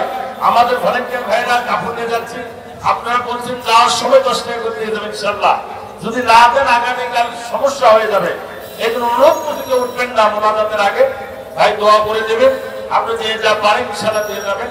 আর ভাইয়ের হাতে অনেকে দিতে চেয়েছেন, যদি দেন ইনশাআল্লাহ ভাই দোয়া করে দেবেন। মুসাফির মানুষ আপনাদের জন্য দোয়া করবেন। সম্মানিত ভাইরা, এখানে যারা বিশেষ অতিথির দায়িত্বে আছেন অনেকের নাম আমি দেখতে পাচ্ছি। আপনারা কি টাকা পয়সা দেননি নাকি? খালি নামটা। রব্বুল আলামিন বগুড়া জেলার শেরপুর গাড়িদহ এই মাদ্রাসা উদ্যোগে মাহফিলের দিকে তুমি তাকাও। হাজার হাজার বান্দা বান্দি আমরা, রাত 12টা বেজে যাচ্ছে, গভীর রজনী পর্যন্ত কোরআনে কারিমের কথা যারা চাতক পাখির মতো শুনেছে, এই মানুষগুলোকে এর উপরে আমল করার তৌফিক তুমি ভিক্ষা দাও। এই মাহফিলের আয়োজন করতে গিয়ে যারা শ্রম দিল, আল্লাহ এদের শ্রমকে কবুল করো। সওয়াবগুলো তুমি মুহাম্মদ রাসূলুল্লাহর রওজায় পৌঁছিয়ে দাও। দুনিয়ার মাটির নিচে যারাই ঘুমিয়ে আছে, আমরা এদের মতো কিছুদিন পরে অসহায় হয়ে যাব আল্লাহ।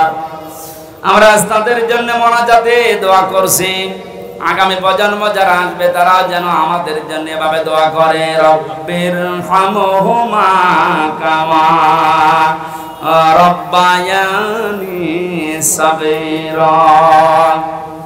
আল্লাহ তাআলা মা হারিয়ে বাবা হারিয়ে যে মানুষগুলো হাত তুলেছে, তুমি তাদের মুখের দিকে কাকুতি মিনতির দিকে তাকাও। নবীজি মাঝে মাঝে মায়ের কবরের পাশে যে কাঁদতেন, সাহাবীরা বলে হুজুর আপনি কাঁদেন কেন? বিশ্ব নবী বলেন, সাহাবীরা আমার মায়ের ওই ছোটবেলার আদরের কথা আমার মনে পড়ে গেছে। রব্বুল আলামিন মাহফিলের প্রধান অতিথি অ্যাডভোকেট গোলাম ফারুক তার মা বাবাকে হারিয়েছে। সন্তানের ওসিলায় নাকি তুমি মা বাবাকে মাফ করে দাও। তার হাতের দিকে তার চোখের দিকে তাকিয়ে তার মা বাবাকে তুমি কবরে জান্নাত দিয়ে দাও। মাহফিলের সম্মানিত সভাপতি আমার আরাফাতের ভাই, আল্লাহ তাআলা তোমার হাজি বান্দা তার মা বাবার জন্য দোয়া করছি, তুমি তাকে মাফ করো। এই মাহফিলের আয়োজন করতে গিয়ে যত মানুষ শ্রম দিয়েছে, যে বাড়িতে এসে বসেছিলাম এই বাড়িওয়ালা সহ, এদেরকে যে মা পেটে নিয়েছে মায়ের পেট খাদিজার মতো বানিয়ে দাও। প্রশাসনের যে ভাইগুলো সাহায্য সহযোগিতা করেছে মাহফিলের জন্য, তাদের কবুল করো, মঞ্জুর করো। মা বোনদেরকে পর্দায় থাকার তৌফিক দাও, রোগ শোক থেকে বাঁচাও এবং ওরা জেলার উপরে তোমার খাস রহমত নাযিল করো আল্লাহ রাব্বুল আলামিন। আমি সহ অনেকে অসুস্থ আছি, আমাদেরকে শেফায়ে কামেলা জেলা নসিব করো আল্লাহ। এবং ওরা শেরপুরে আসলেন, শ্রদ্ধাভাজন বড় ভাই মাওলানা আব্দুল্লাহ আলামিনের কথা মনে হয়, আল্লাহ তোমার গোলামকে দিনের দায়ী হিসাবে মঞ্জুর করে নাও।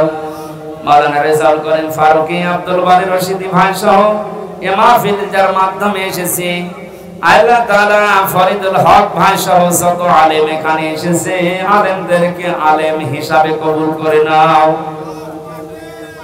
আল্লাহ তাআলা ওয়াহিদুল ইসলাম সহ যত মানুষ আমিন আমিন করছে, জীবনের চাহিদা সেগুলো পূর্ণ করে দাও। বাকি জীবন ইসলাম ইমানের উপরে টিকে থাকার তৌফিক দাও। দেশটা নিয়ে যে ষড়যন্ত্র চলছে আল্লাহ তুমি বাঁচাও রব্বুল আলামিন। দেশের দায়িত্বে যারা আছে সততার সাথে পালন করার তৌফিক দাও। সাদিকিন হওয়ার জন্য যে 10টা গুণ তুমি কোরআনে দিয়েছো, আমি সহ প্রত্যেককে এখন থেকে মেনে চলার আমল করার সুযোগ দাও। বারাকাল্লাহু লানা ওয়া লাকুম ফিল কোরআনিল আযীম। কখন কার মরণ আসে জানি না, যখনই মরণ আসবে যেন বলি লা ইলাহা ইল্লাল্লাহু মুহাম্মাদুর রাসূলুল্লাহ।